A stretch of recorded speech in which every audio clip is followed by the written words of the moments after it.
Hello everyone, welcome to our new video. In today's video we break down the top 5 best motherboards that are available on the market.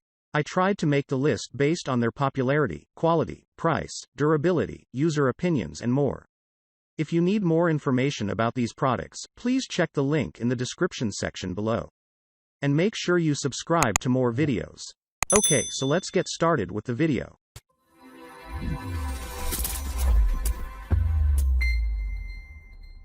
Starting at number 5. Asus ROG Strix Z390E Gaming Motherboard LGA1151.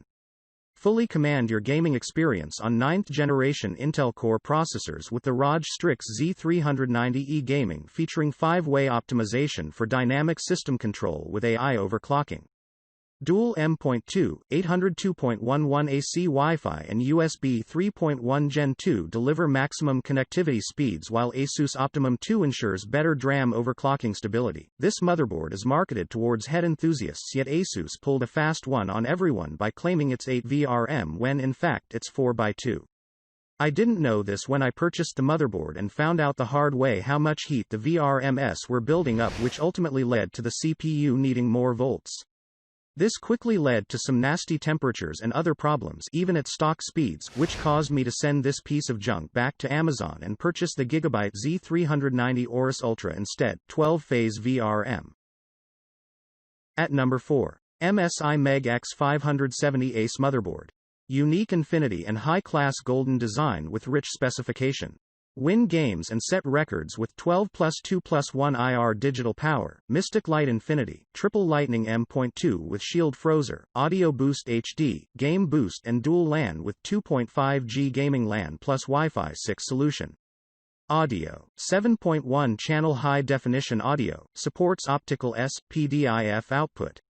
Supports Bluetooth 5.1. PCIe X16 retainers are literal trash. Broke the small plastic clip off of slot 1 without realizing it.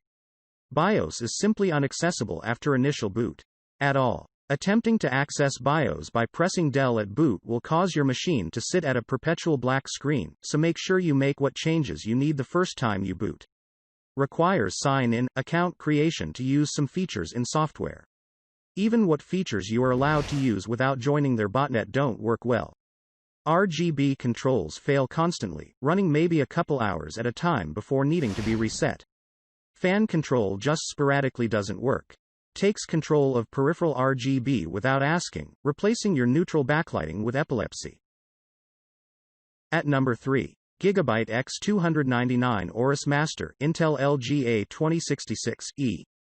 Supports 9th Gen Intel Core X series processors, quad-channel non-ECC unbuffered DDR4, 8 DIMMs Intel Octane memory ready 12 phases digital VRM solution with smart power stage advanced thermal design with fins array and 6mm heat pipe Realtek 2.5 GBE onboard and Intel Gigabit LAN with CFOS speed onboard Intel 802.11 AC 2x2 Wi-Fi and AORUS antenna 130D flat SNR amp up audio with high-end S-Saber 9218 DAC, ALC 1220 and WiMA audio capacitors USB turbocharger for mobile device faster charging support RGB fusion with multi-zone RGB LED light show design, support addressable LED and RGB LED strips. Smart Fan 5 features multiple temperature sensors and hybrid fan headers with fan stop front USB 3.1 Gen 2 Type-C header triple ultra-fast M.2 with PCIe Gen 3x4 interface with triple thermal guards USB DAC up 2 with adjustable voltage.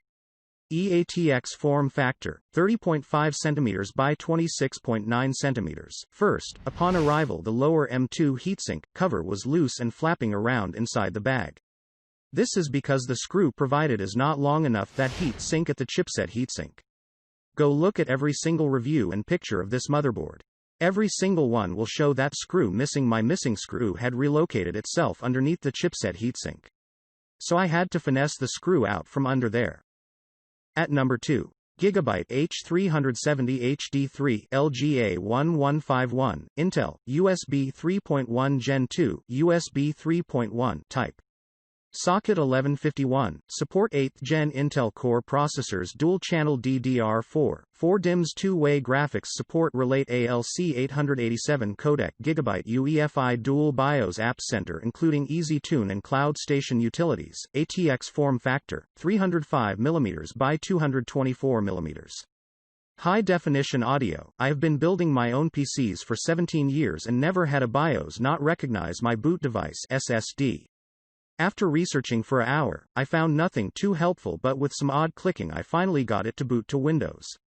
Then after a day of stability, I decided to update BIOS, and since then I haven't been able to boot. First, it was detecting my SATA drives, but not listing them as boot options. Now that it is listing them, I get the error inaccessible boot drive. This BIOS UI is garbage. Update. In order to make this work I had to do a full reinstall of the SSD with Windows. It doesn't have the speed at startup that it did before the BIOS update, but we'll see if that comes with further updates. At number 1. MSI Arsenal Gaming AMD Ryzen 2nd and 3rd Gen AM4M.2 USB 3 DDR4 DVI HDMI Crossfire ATX motherboard. Featuring heavy-plated heat sinks and fierce looks, MSI Arsenal gaming motherboards are packed with gaming features for a refined gaming experience. MSI Audio Boost delivers the highest sound quality through the use of premium quality audio components.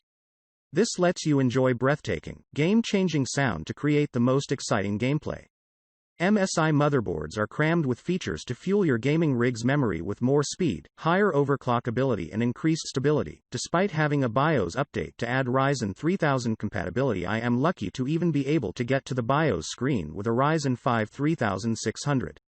Support says they are working on updates, but other MSI boards have a beta BIOS available but not the B450 Tomahawk.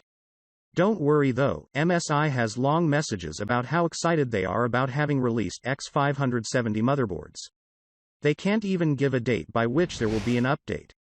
Oh, and don't forget that to do the motherboard BIOS update without a compatible CPU you have to remove all components including RAM, CPU, GPU, etc. That means that if you are water cooling, like I am, you get to take apart your whole loop to remove components to flash the BIOS. My GPU is water-cooled and the Ryzen 5 3600 doesn't have integrated graphics, which means that I have no display without my GPU installed. Thank you for watching guys, I hope you liked this video. If this video was helpful to you, please remember to leave a like, comment and subscribe to my channel for more videos. If you have any question related to this product you can leave a comment below and I'll get back to you as soon as possible.